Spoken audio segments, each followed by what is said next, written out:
without further ado, I guess we're going to get started on what we're going to be talking about. So yeah, this is Friday Night Climbs, like I had just explained. And there's the website on the chat if you need it. I'll try to keep it on the chat for the most part. If you have any questions, I'll check them periodically and try to answer them when I can. But for the most part, I'm going to be going through the presentation and just talking about what we're doing today.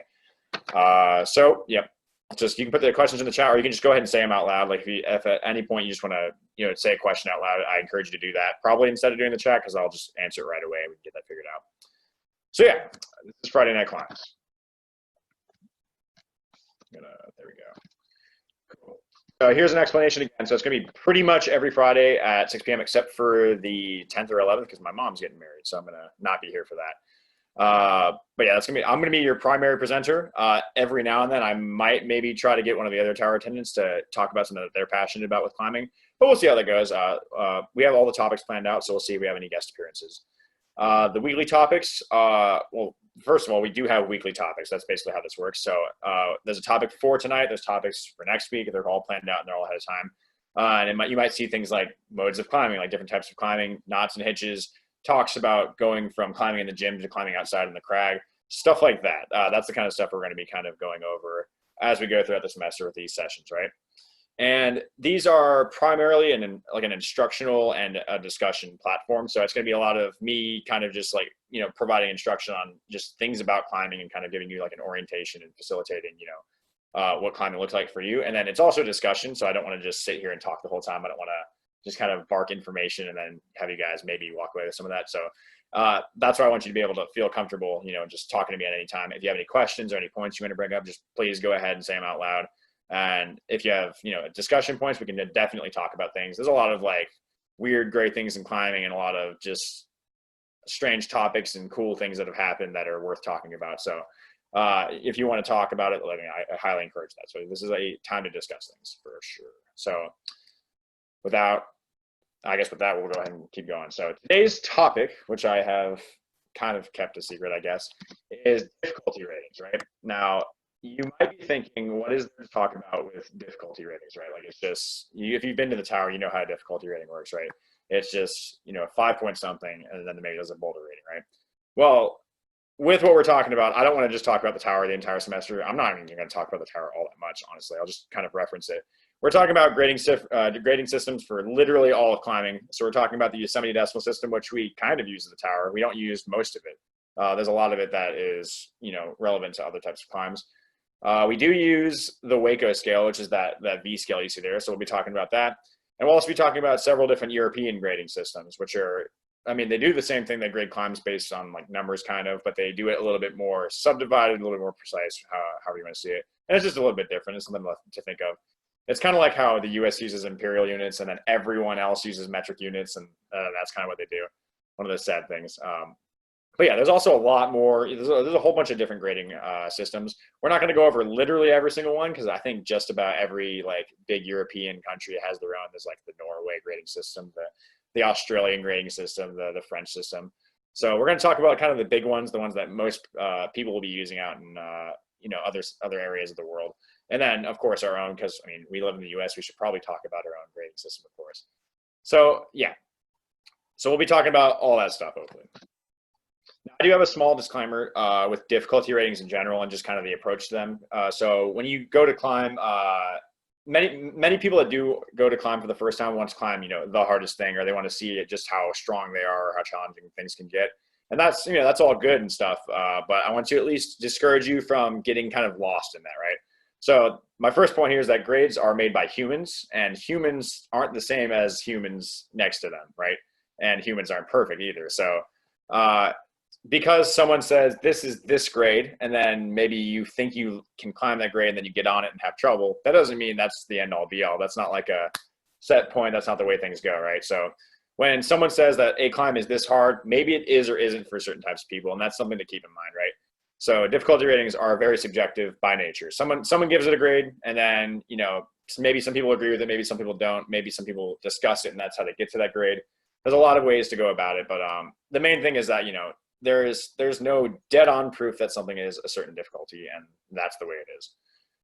So yeah, another thing that might kind of change the difficulty rating is just if you're climbing indoors or if you're climbing outdoors, right? So if you're climbing indoors, typically the grades are going to feel easier indoors than they will outdoors, and that's just the way that it's been graded. That's just the way things have gone for whatever reason. So oftentimes it can be a little bit hard to go outside and then not be able to climb things that you feel like you should be able to climb just because of a number, right? So that's just another reason to kind of, don't get stuck on numbers. Just kind of climb what you can, and get a feel for where you are, what you're doing, and get your gauge yourself there.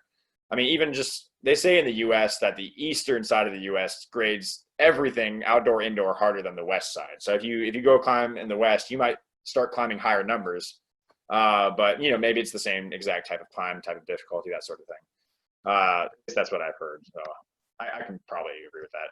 I would say, as an example, Tennessee outside climbing, they're very difficult. Like a lot of the climbs you'll get on, you'll be like, I should be able to do this. I feel like the numbers, but it doesn't really work out that way. So it's just really good to remind yourself that, it is just a number. Someone gave it that. It doesn't mean it's the end all be all.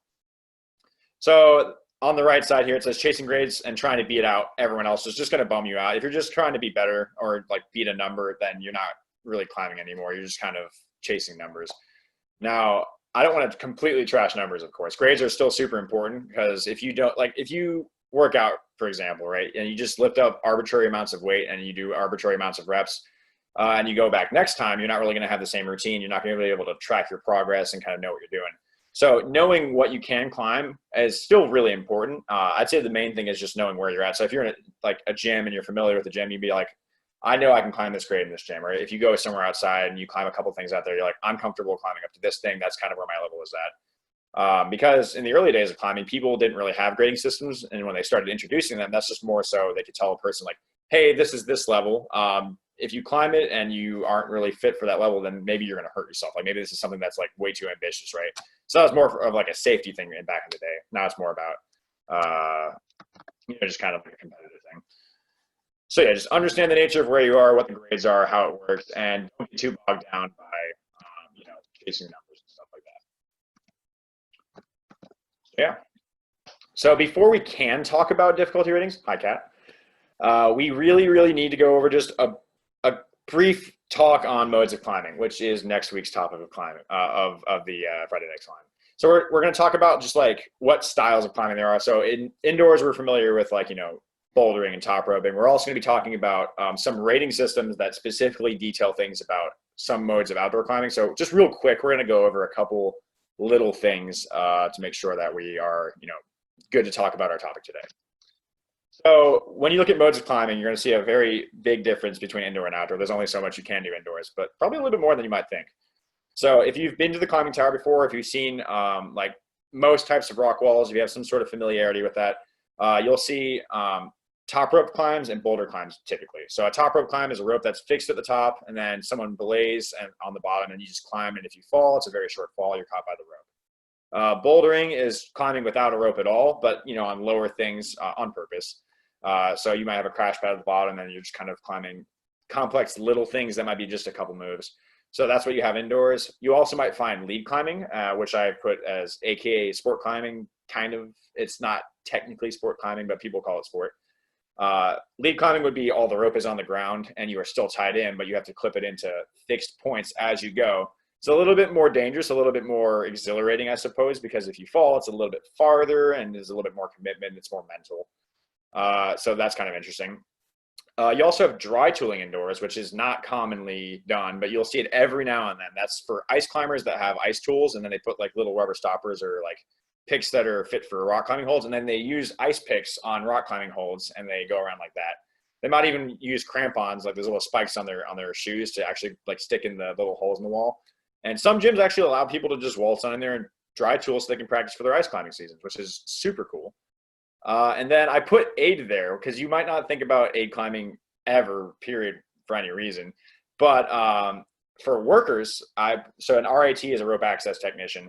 For workers, they are basically aiding up ropes the whole time. So aid climbing is using gear and ropes to bring yourself up a vertical expanse of some sort. So that's when people have to window wash, they set up a rope, they rappel down, and then they start washing window right there.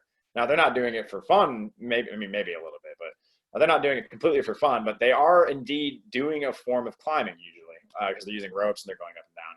And aid climbing is a form of climbing. It's legitimate. Then you look at outdoor, where you have just a whole lot of stuff. So the main thing I'm going to talk about here is going to be mostly just the trad spot, because that's kind of like where we have to do the most catching up.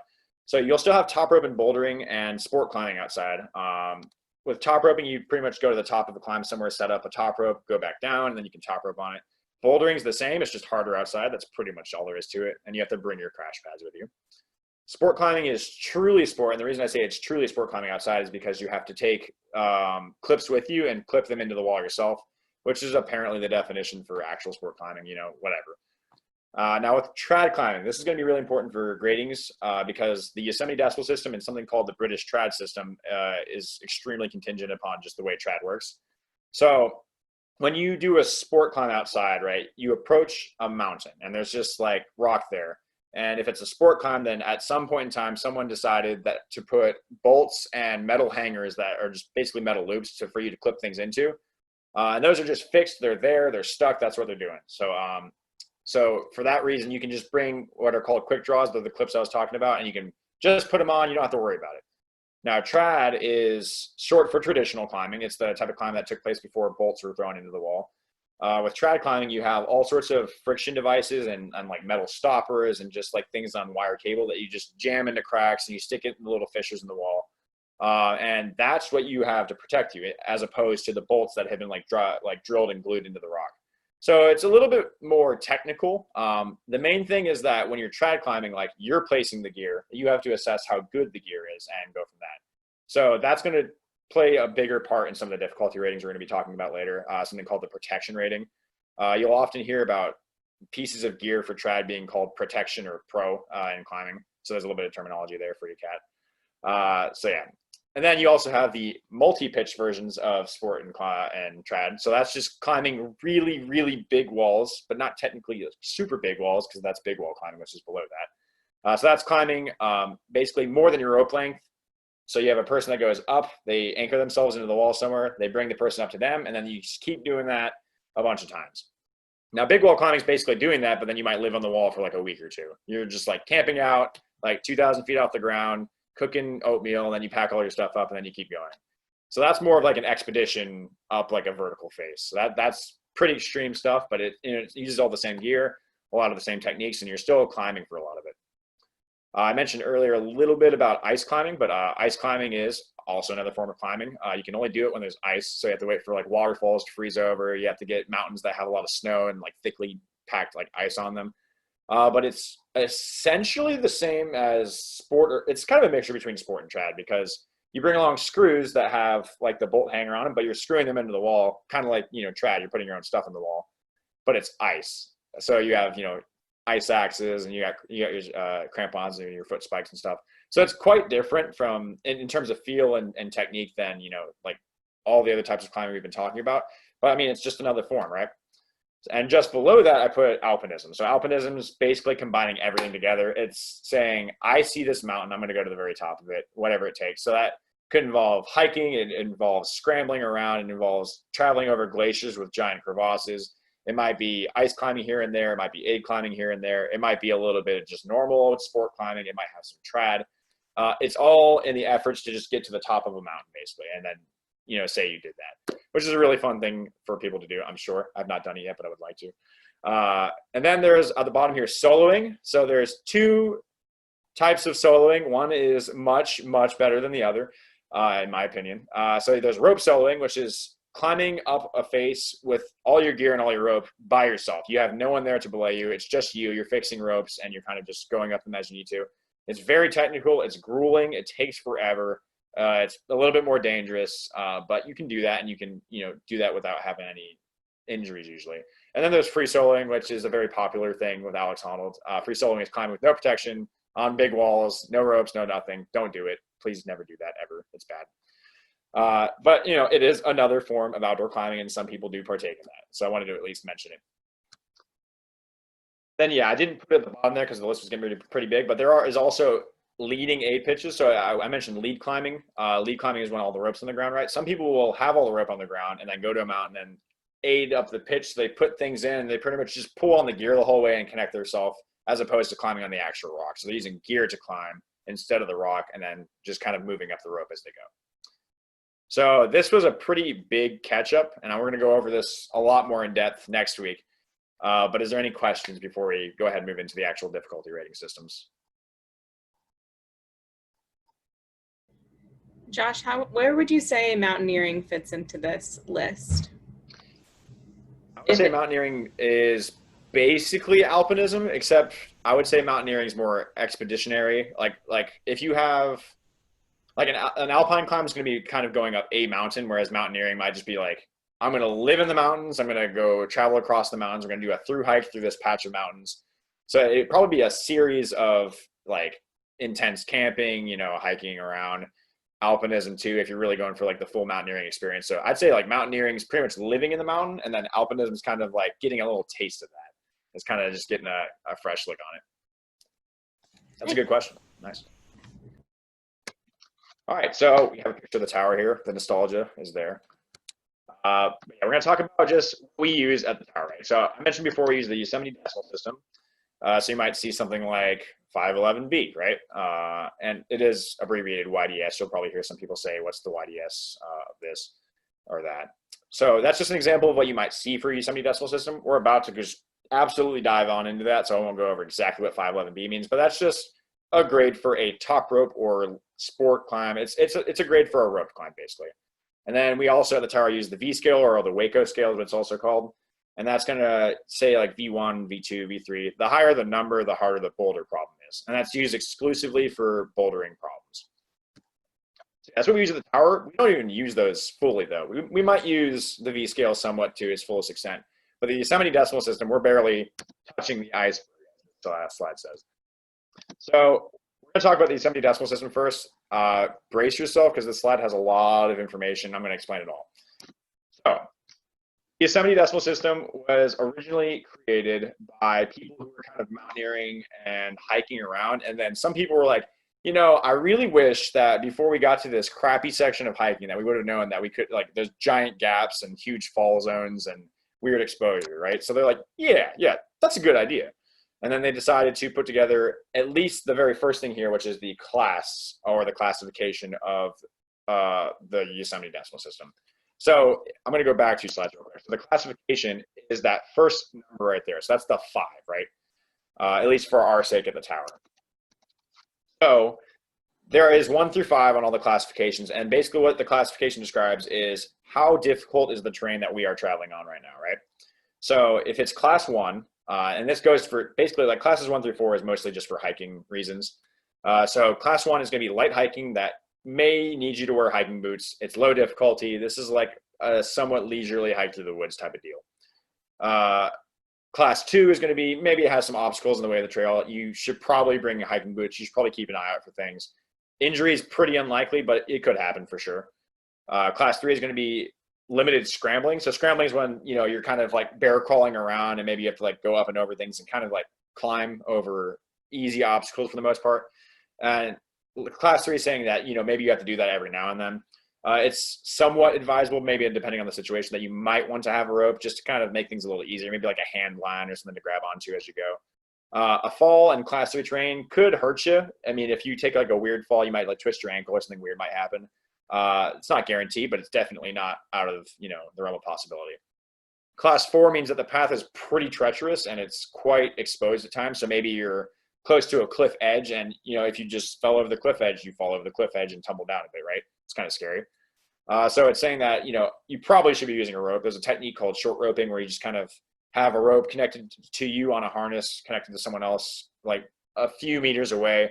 So that way if one person falls off a cliff somewhere, then, you know, you hit the deck and hopefully you both don't go over the edge, that type of deal. So that's saying, you know, you probably should be using a rope. Some hand lines would be definitely be good.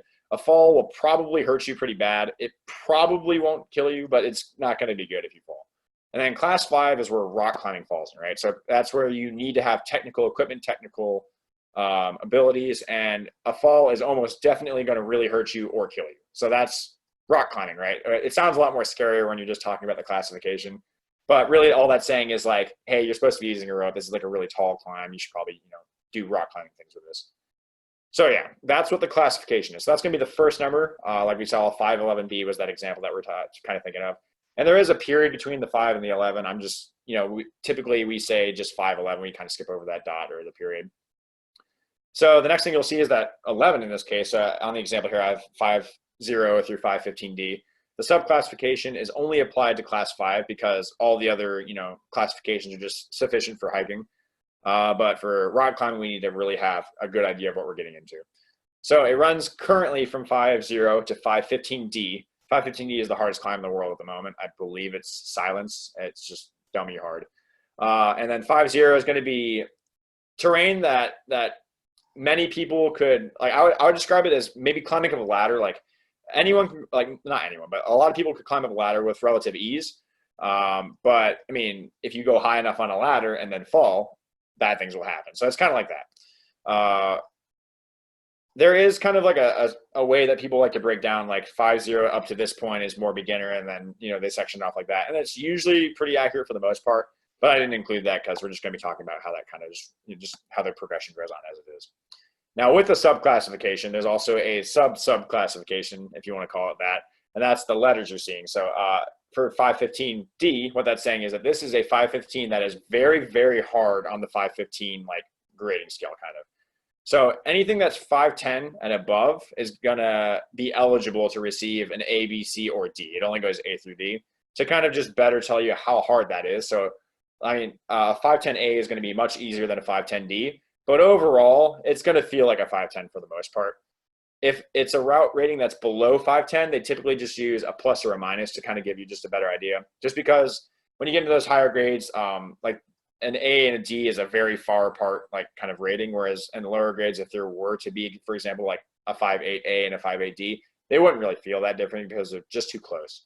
Another thing with that plus and minus too is that if it's a plus, it's say you have like a 5.8 plus, right? You look at a route and you're like, oh, it's rated 5.8 plus.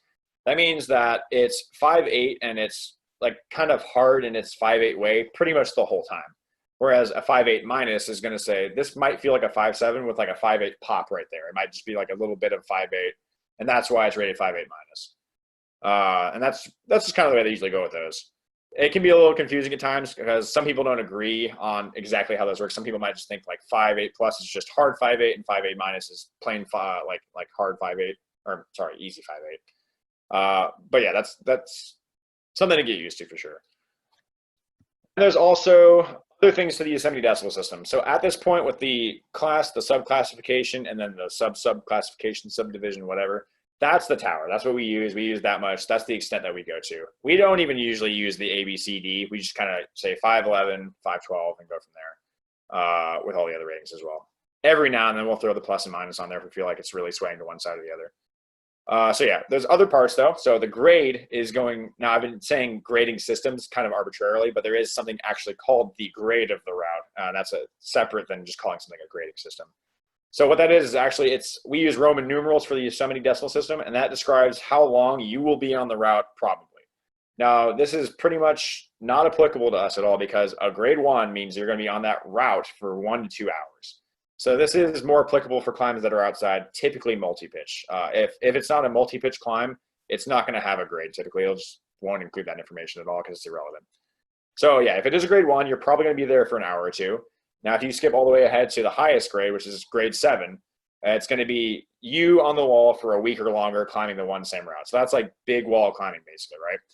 Anything in between, I think up to grade 3 is about a half day or a full day of climbing. And then like 4 and 5 is like maybe you're there for like 2 days, 3 days, something like that. The main thing is that, that's going to tell you how long you should expect to be on the route. Some people are speed chasers. Like there's people that can climb El Capitan like 2,000 feet in 2 hours just because that's what they want to do with the day. But most people that aren't like crazy athletes like that are going to be taking probably like a week or so on those types of routes. And that's why they would grade it with probably like a grade 5 or 6, something like that.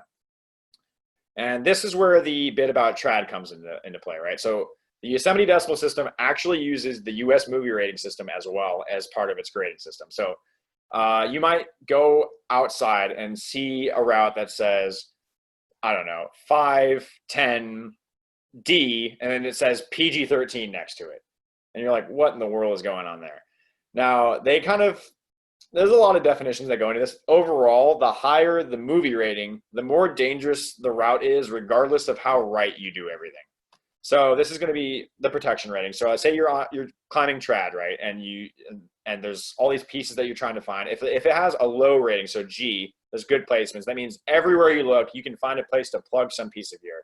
You can put a metal stopper somewhere. You can jam this thing in there. It's always there. It's always available, and it always feels good. You always like put the piece in, and you're like, I could fall on this, and nothing's going to go wrong. My life is going to be great. Now, if you fast forward that up to R per se, they usually say R stands for run out. Run out in climbing means that your last piece of protection is very, very far away from where you last were. So if you're climbing on lead and you have the rope trailing below you, maybe the last thing that you clipped into is like 20 feet below you. So if you fall, you're falling like 50 feet. So that's it. You can fall 50 feet. There's techniques that go into catching that. It's just ridiculous, and hopefully you don't get in that situation. But if you slap a PG-13 or an R on a route, then that's going to give you the warning sign like, hey, this is probably a really dangerous route to climb, regardless of how good I am or how technically equipped I am. So yeah, we use the movie system. That's a little bit more common, at least for outdoor climbs. I'll show you the website Mountain Project later.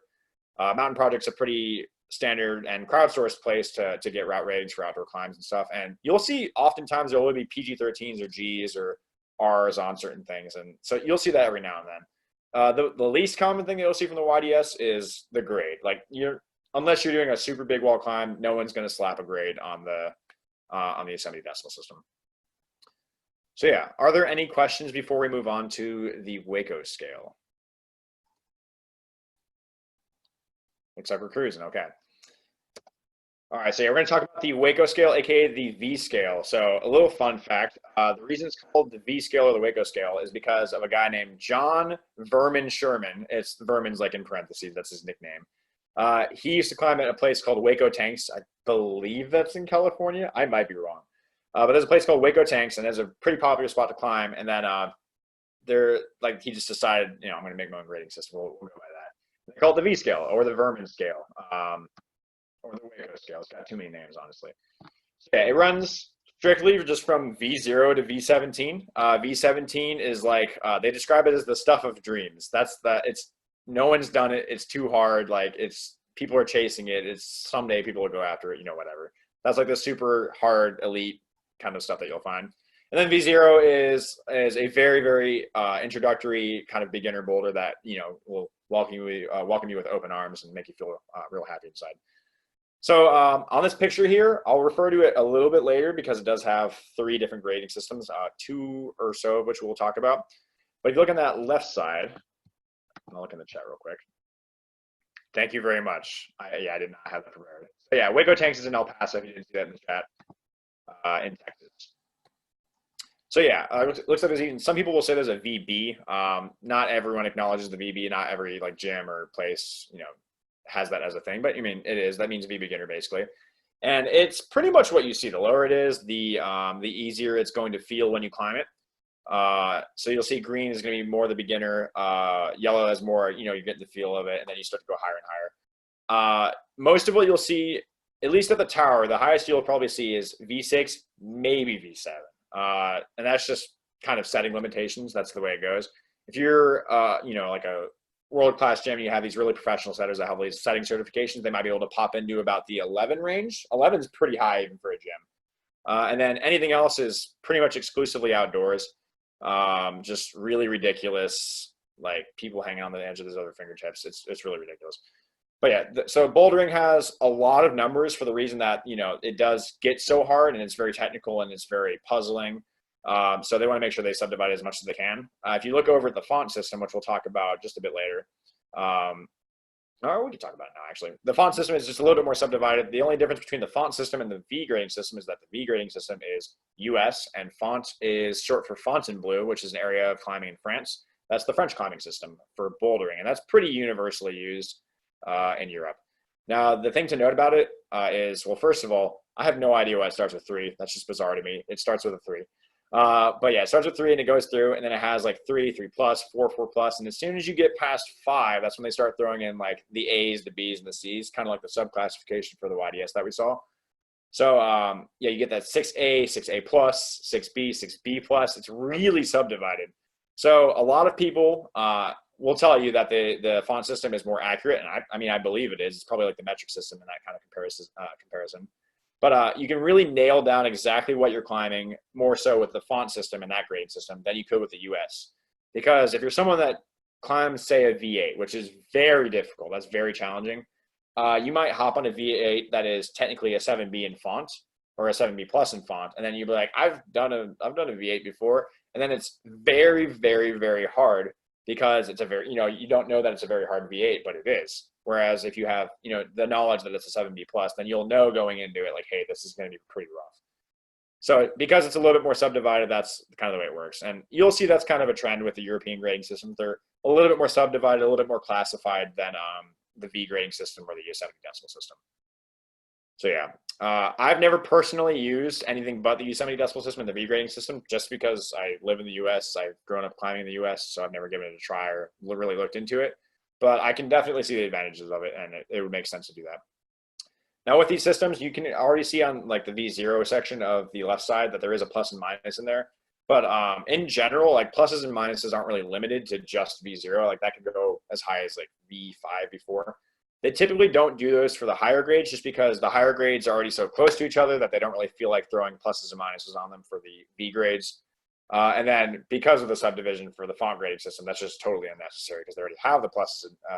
Well, they have pluses, but not minuses. But it's so close and subdivided that it doesn't really matter. So yeah, that's how it works for bouldering. Yeah, that's kind of what it is. So it's just V0 through V17 or so. Are there any questions on the Waco scale so far?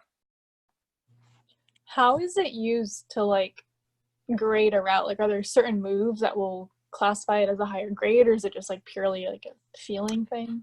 Yeah, so that's a really good point. Yeah, so with at least with the YDS, it's typically graded on the hardest move on the route. So I know we mentioned the plus and minus kind of determining that, but for the most part, in general, with the YDS, they're going to say that move is like a 511 type of move. We'll call the whole route a 511 just because of that one move.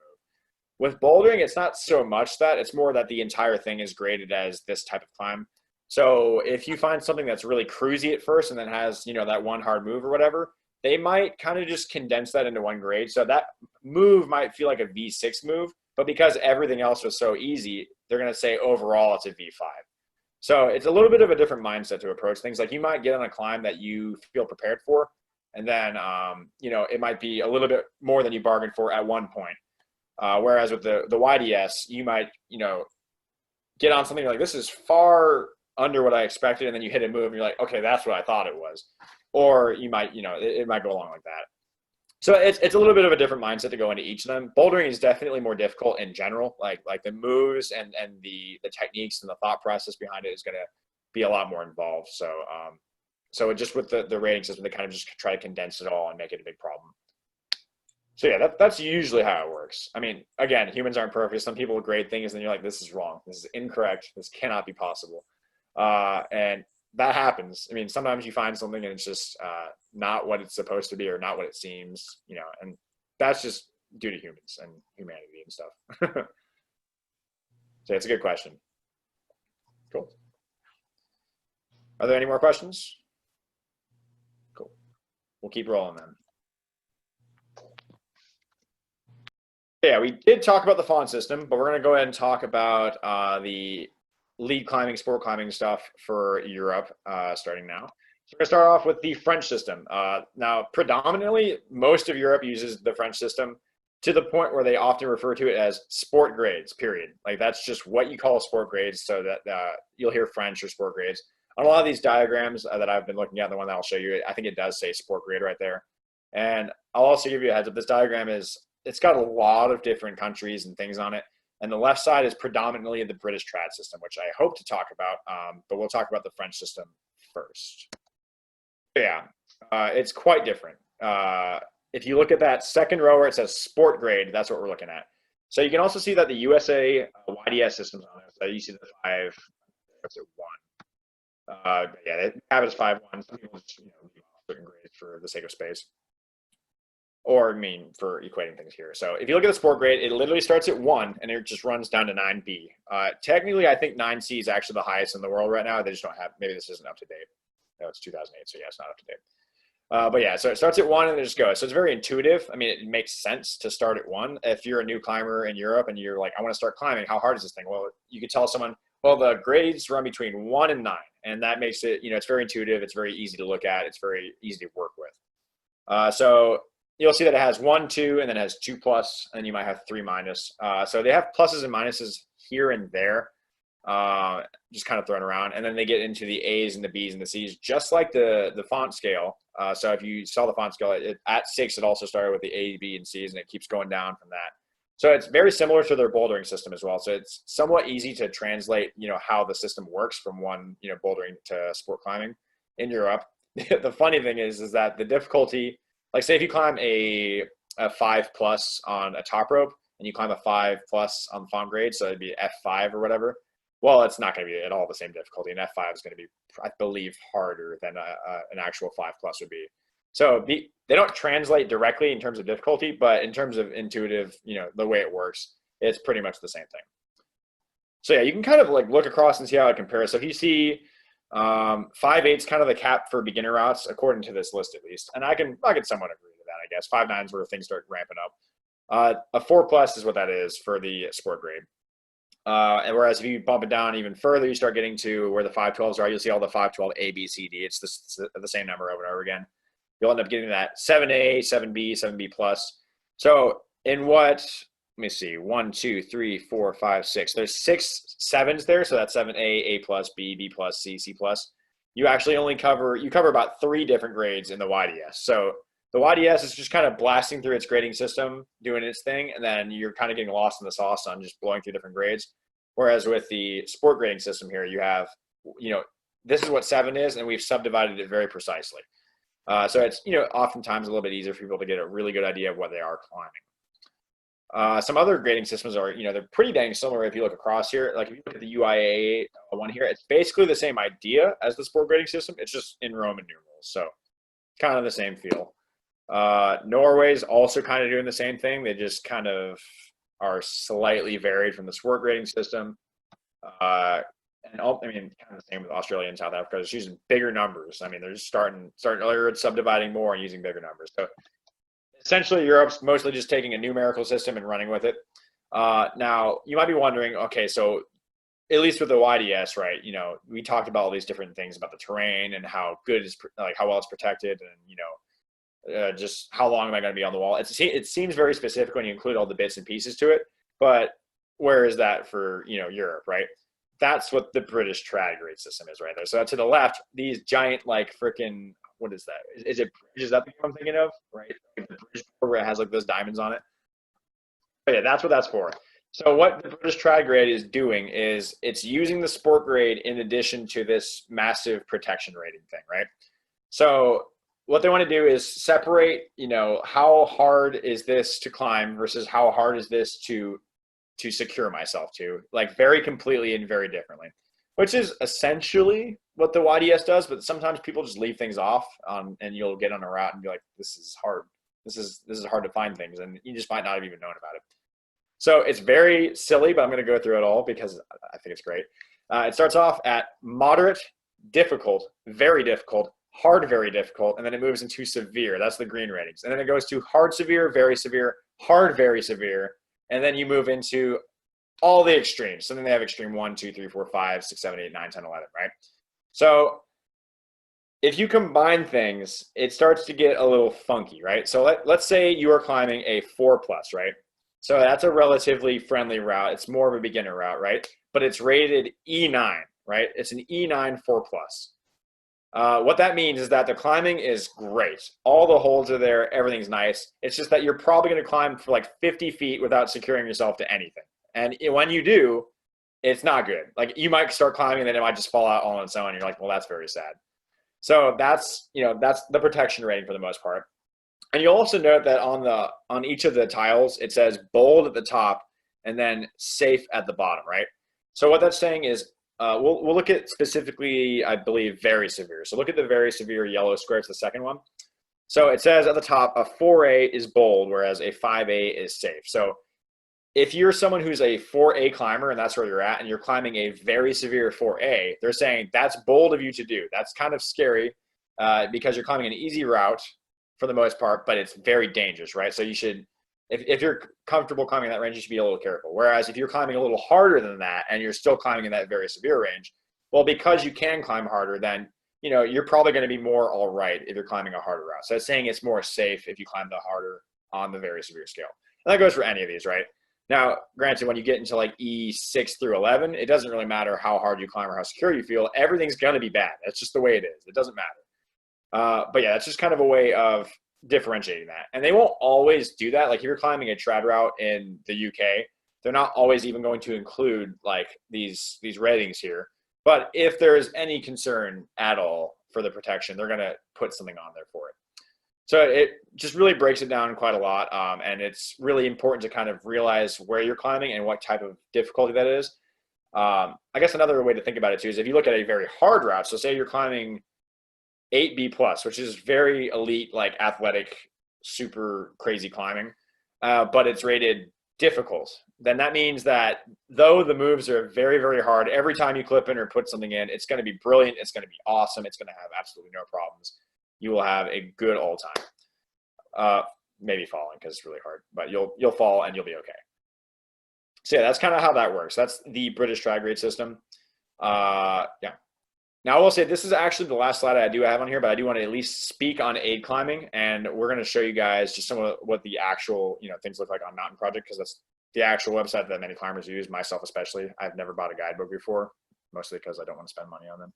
But I've used a lot of Mountain Project just to get through climbs in the outdoors and go through that. So with aid climbing, it's a pretty quick explain. So pretty much aid climbing is going to be either rated A or C and then a number.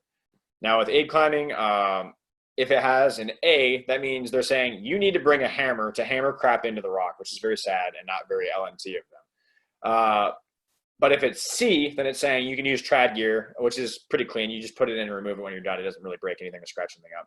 So if it's A or C, that's just telling you, do I need a hammer or not? And then 1 through 5 is a little ridiculous. So if it's a lower number, that means to be able to aid this route means that, honestly, it's probably like the British trad grade system. So it's going to say lower numbers are more like the greens and yellows, and the higher numbers are more like the reds and blacks on the British trad grade system. So if it's a low number, all the pieces you need are there. They are readily available. You can just chug along, grabbing gear and going up the rope, no problem. Everything's good to go. Now, if it's a higher number, that's meaning, the things that you're relying on, the things that you're stepping on with the ropes, like you're hooking directly into things and standing on them, they might not be as secure as you want them to be. To the point where if something is rated C4, for example, it means that you might climb, tens of feet and then get something again, and then it's just not that good. And with aid climbing, you're putting your weight on every single piece as you go. So it's a little bit, you have to be more cautious and more careful about what you're placing. The distinction that they put for a 5, I think, is just a bit much. But what they say is if something is C5 or A5, then they basically say that there needs to have been a certain amount of people who have seriously mangled themselves or died climbing this. Otherwise, it's not a C5.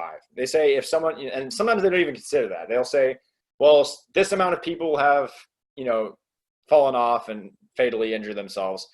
And then other people may say, well, maybe they just didn't do the route right, so it's a C4.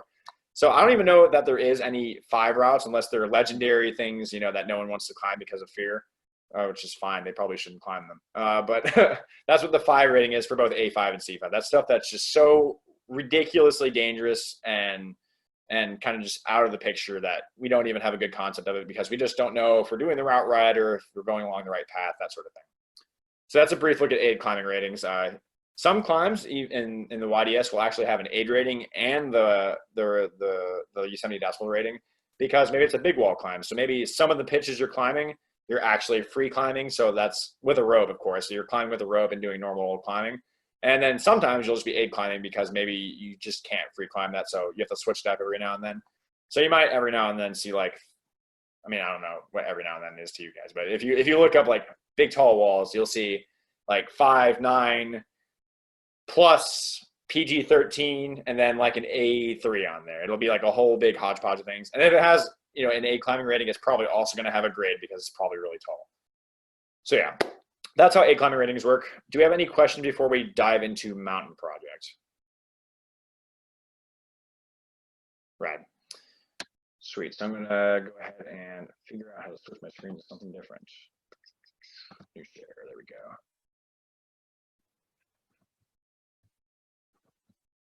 So let's go over to mountain project eventually. All right, so I do have one route pulled up right here. Can we see that yet or no? Gotcha. I'll move over to it. All right, how about now? Sweet. So this is Mountain Project. I don't want to completely advertise Mountain Project. I'll give you a brief, like, what is this? So if you have heard of REI, they are a recreational equipment incorporated. I mean, that's what they're called, but they're a recreational equipment retailer for a lot of different stuff. And they also make all sorts of crowdsourced like websites for you to just figure out how to, like, where do I bike this certain type of trail? Where do I hike? Where do I run this trail run? And there's also one called Mountain Project. So I think you'll see what, like, hiking project, you'll see trail running project, and this is Mountain Project. Now, like I said, it is crowdsourced. So, and they moderate it to a degree.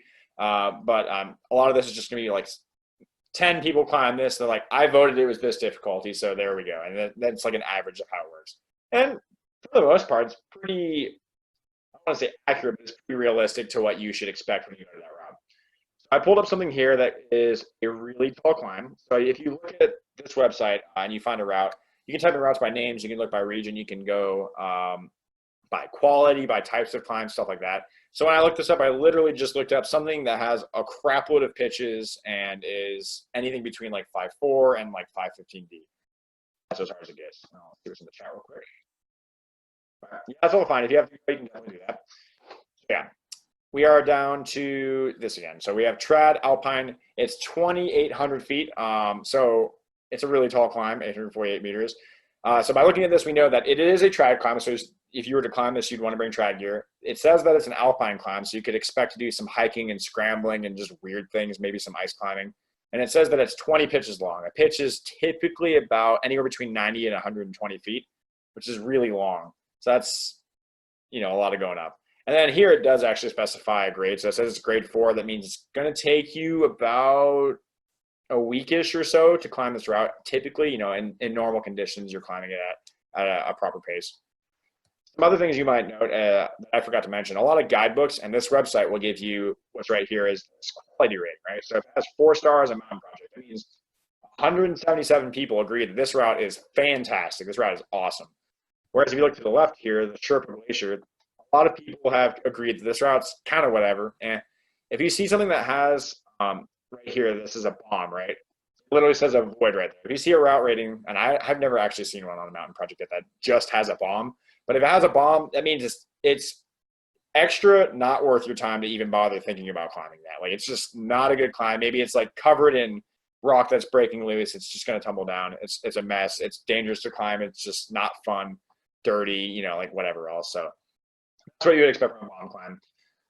But yeah, so that's kind of how it works. So you'll see we have 5, 9 plus mountain project. We'll have that plus sometimes. It does specify YDS. I can click on that, and then I think it's going to tell me, how that works.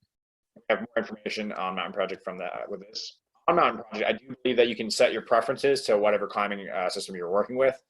So if I wanted to look at everything in French, I could totally do that. If I wanted to go to the Fontainebleau French, I could do that as well for boulders. But by default, I think since we're in the US, it just sticks to the US stuff. So yeah, this is a typical thing you might see. Whereas if I type in, we'll go to,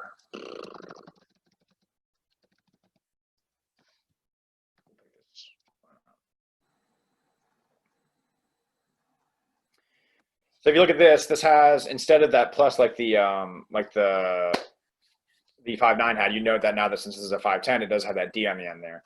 So it's got ratings as well, but because it's a single pitch climb, it's a smaller climb, you won't see any information about grades. It's not really relevant anymore. But you will see that it is a sport climb, and they'll tell you how tall it is, and you can kind of get a good idea from that. I'm going to try to find one of the examples of a PG-13 climb, because it's funny to see like PG or 13 or R. I believe this would give me what I'm looking for. Or close by, let's see, family wall. You can go by walls too and look at it like that. Now, kind of classically, this is why I'm looking in the area of this. It's pretty classic in North Carolina that routes are very run out and very just kind of sketchy, and they're just kind of like, this is fine. Everything's good. So if you look on the bottom one here, I apologize for the name, but it is called Dirty Jugs. It's called the 5.7, and it does say R, right? So if I go to look at the description here, hopefully it'd say something about it. So they'd say the pitch one is 5.6, it's R, and it says run out slab, the anchor's at the top, and it can be easily accessed by climbing a different route. When it's saying run out slab, that means you're climbing on low angle terrain for a while and then just not having anything connected to anything. And that's what the R means. So R is usually run out. PG-13, they say, is either, it's just kind of dangerous, or you can expect to fall about 13 feet. That's kind of like the basis they use for it. I don't think I've ever seen people say that X is part of it. I've never seen it used anywhere. It's not on Mountain Project as far as I know. It just goes as high as R. But yeah, so you can go on Mountain Project, look around, kind of get a feel for how route ratings works. And a lot of the times you can look in the description and people will kind of say things about it to kind of give you a better idea. So yeah. So I hope that was a lot more than you were expecting to get about difficulty ratings. There's a lot that goes into it, honestly, besides what you just see at the tower. But I mean, that's pretty much the gist of what we got for today, right? So for next week, we're going to be doing, like I said, modes of climbing. We're going to be diving more into the little things with, trad climbing, ice climbing, all that stuff. Just all the stuff that makes those special and different. And just kind of talking about the history of those just a little bit. Are there any questions, concerns, emotional outbursts, things like that?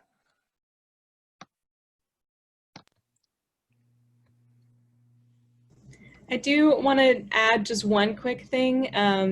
This is kind of good, especially because you noticed the name of that route on Mountain Project. So there's been a lot of pushback recently about some of the ways that climbing routes are named. So I know that Mountain Project has been taking a look at that and kind of assessing those route names and working systematically with the people that are kind of over that area, or the ones that are primarily climbing that area, to rename them and think about more equitable ways to describe what we do so that more people feel encouraged to be outside. So that's one thing to note. Yeah. I would sure hope so, yeah, because there's some pretty raunchy stuff out there for sure. Yeah. And it is a crowdsourced thing, so they really have to put in a lot of work to do that, which I hope they are doing. So yeah, exactly. That's a good point. I actually didn't know that they were really cracking down on that, so that's good to hear. Yeah, I think there was a lot of pushback. So I guess the stakeholders of Mountain Project have taken a kind of a vested interest in that and are working to really make it a little bit less exclusionary, at least from a naming perspective. So that's pretty cool. But thanks, Josh. Yeah, awesome.